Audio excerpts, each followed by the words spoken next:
السلام علیکم ناظرین کرام، نئی ویڈیو میں آپ کو خوش آمدید کہتے ہیں۔ ثوابی جلسے نے کام دکھا دیا ہے۔ طاقتور حلقے اور وہ تمام بدماشیاں جو اس وقت اقتدار پر قابض ہے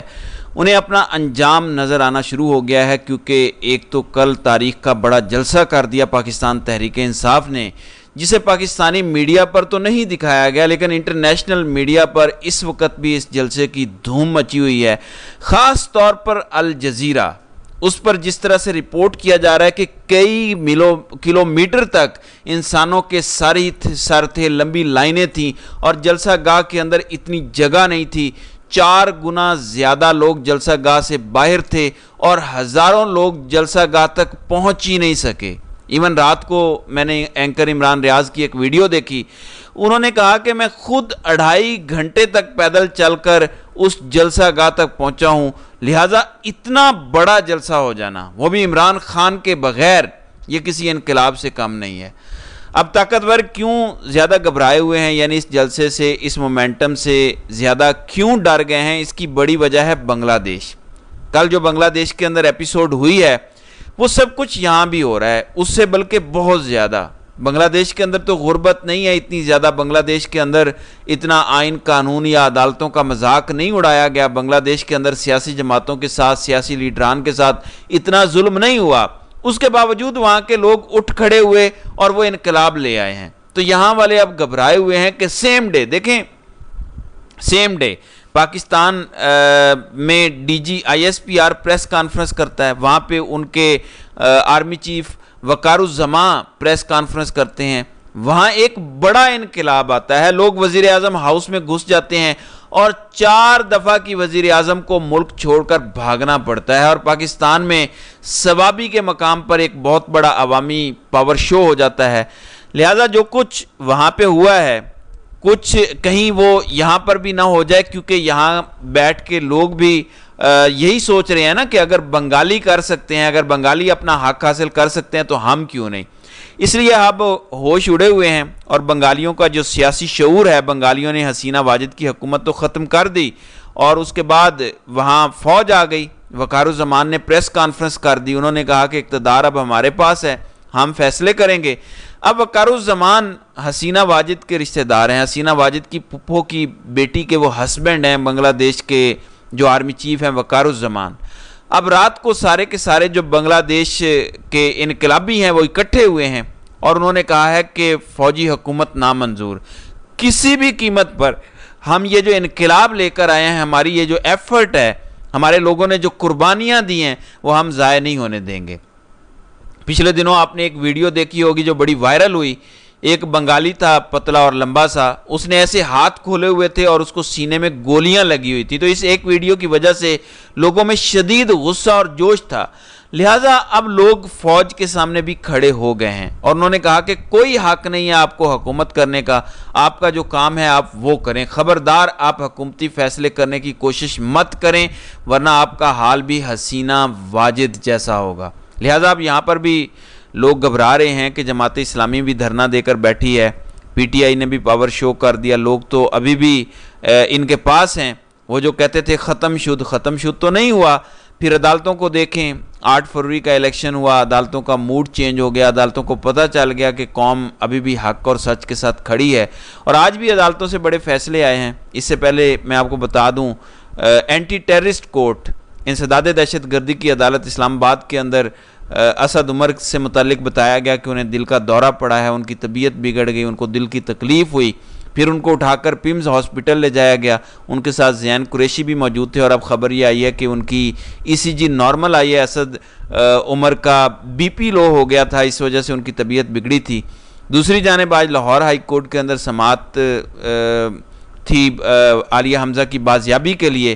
جس طرح صنم جاوید کو بلوچستان لے جانے کی کوشش ہو رہی تھی، اسی طرح سے عالیہ حمزہ سے متعلق بھی یہ کوشش ہوئی کہ پنجاب کے اندر تو اب کوئی بس نہیں چل رہا، پنجاب کے اندر تو کیسز ختم ہو گئے ہیں، گرفتار کر کر کے ہم تھک گئے ہیں، ریمانڈ لے لے کر تھک گئے ہیں، اب بلوچستان بھیج دیتے ہیں۔ لہذا جسٹس باقر نجفی نے اس کی سماعت کی ہے، سلمان اکرم راجہ وہاں وکیل تھے اور عدالت نے عالیہ حمزہ کو بلوچستان پولیس کے حوالے کرنے سے روک دیا اور انہوں نے کہا کہ کسی بھی دوسرے صوبے کے حوالے عالیہ حمزہ کو نہیں کیا جائے گا۔ پھر انسداد دہشت گردی عدالت جو لاہور کی ہے اس میں بڑی دلچسپ سماعت ہوئی، اور وہاں پہ جناح ہاؤس جلاؤ گراؤ مقدمے میں عبوری ضمانتوں کی سماعت تھی۔ جج نے کہا کہ اگر میں ضمانتیں 9 مئی والوں کی خارج کر دوں تو انہوں نے کہا کہ تفتیشی سے پوچھا کہ پھر کن گراؤنڈز پر آپ جسمانی ریمانڈ کے لیے آؤ گے؟ اس پر تفتیشی نے کہا کہ اتنی دیر میں ہم ثبوت اکٹھے کر لیں گے، یعنی جب تک آپ نے یہ پروسیجر کرنا ہے ہمیں ٹائم مل جائے گا، ہم اتنی دیر میں ثبوت اکٹھے کر لیں گے۔ اس پر جج نے کہا کہ اس کا مطلب یہ ہے کہ 9 مئی کو ہوئے 1.25 سال ہو گیا، ابھی تک آپ کے پاس ثبوت نہیں ہے، ابھی تک آپ نے ثبوت اکٹھے نہیں کیے۔ آپ تو کہتے تھے ناقابل تردید شواہد موجود ہیں، ایسے ایسے ثبوت موجود ہیں جنہیں جھٹلایا نہیں جا سکتا۔ اس کا مطلب یہ ہے کہ یہ جو سارا ڈرامہ ہے کہ ناقابل تردید شواہد موجود ہیں، ثبوت ہیں، وہ ثبوت ایسے ہی ہیں کہ آرٹیکل 6 لگ جائے، سزائے موت ہو جائے، پھانسیاں لگ جائیں، تو ایسا تو کچھ نہیں ہے۔ تو یہ ایک سارا بھونڈا ایک ڈرامہ ہے۔ پھر اس کے علاوہ آج لاہور ہائی کورٹ کے اندر NA 68 سے MNA حاجی امتیاز جن کو اغوا کیا گیا، اور اس کے بعد اسپیکر قومی اسمبلی نے کہا کہ وہ خود ہی کہیں بھاگے تھے، اس کے بعد ان کے اپنے لوگ ہی اغوا کر کے چھڑوا کے لے گئے تھے، وہ کسی بھی ادارے ایجنسی یا پولیس کے پاس نہیں ہے، لہٰذا آج لاہور ہائی کورٹ کے اندر اس حوالے سے سماعت ہوئی اور عدالت نے 7 اگست تک اس کی سماعت ملتوی کر دی، اور آج ہی پنجاب DG اینٹی کرپشن اور DPO گجرات کو عدالت نے طلب کرنے کا فیصلہ کر لیا ہے۔ تو یہ لاہور ہائی کورٹ کی جانب سے فیصلہ جاری کیا گیا ہے، اور پھر اسلام آباد ہائی کورٹ کے اندر آج سماعت ہوئی ہے عمران خان کو سہولیات دینے کے حوالے سے۔ چیف جسٹس اسلام آباد ہائی کورٹ جسٹس عامر فاروق نے اس حوالے سے بھی جواب طلب کر لیا ہے، اور انہیں بتایا گیا کہ عمران خان کی ان کے بیٹوں سے واٹس ایپ پر بات نہیں کروائی جاتی اور دیگر سہولیات بھی نہیں دی جا رہی۔ ایون عمران خان نے خود کہا تھا کہ ان کے پاس تو فریج بھی نہیں ہے، ان کا کھانا خراب ہو جاتا ہے، لہٰذا اس حوالے سے اب عامر فاروق نے رپورٹ طلب کر لی ہے۔ اب جو سب سے اہم معاملہ ہے وہ ہے قاضی فائز عیسیٰ کا معاملہ۔ قاضی صاحب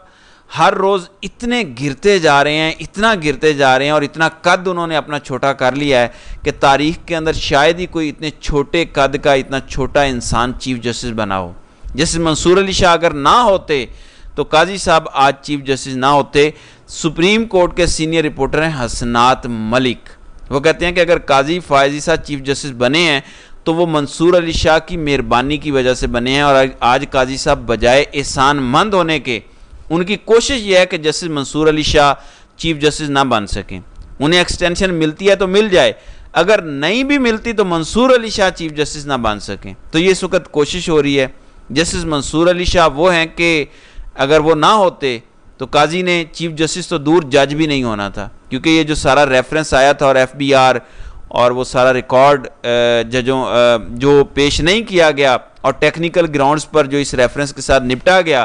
قاضی فائز عیسیٰ کے پاس تو ثبوت ہی نہیں تھے۔ تو ان ساری چیزوں میں جو ہیلپ کی تھی وہ جسٹس منصور علی شاہ نے کی تھی۔ جسٹس منصور علی شاہ نے کہا تھا کہ کیونکہ یہ ایجنسیز کی بیس پر ہو رہا ہے، اسٹیبلشمنٹ پریشرائز کروا رہی ہے، لہٰذا انہوں نے ججوں کو انگیج کیا تھا اور قاضی فائز عیسیٰ کے حق میں فیصلہ دیا تھا۔ تو میں سمجھتا ہوں